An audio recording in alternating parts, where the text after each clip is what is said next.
Ang mabuting balita ng Panginoon, ayon kay San Lucas.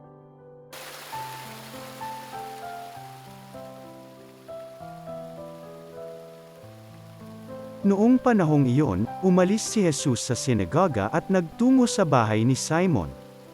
Mataas noon ang lagnat ng biyenan ni Simon, kaya't ipinamanhik nila kay Jesus na pagalingin siya. Tumayo si Jesus sa tabi ng higaan ng babae at iniutos na maalis ang lagnat, at nawala nga ito. Noon di tumindig ang may sakit at naglingkod sa kanila. Paglubog ng araw, ang lahat ng may sakit, anuman ang karamdaman, ay dinala ng kanilang mga kaibigan kay Jesus. Ipinatong niya ang kanyang mga kamay sa bawat isa sa kanila at pinagaling sila.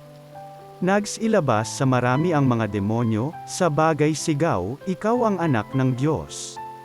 Ngunit sinaway sila ni Jesus at hindi pinahintulutang magsalita, sapagkat nakikilala nila na siya ang Mesiyas.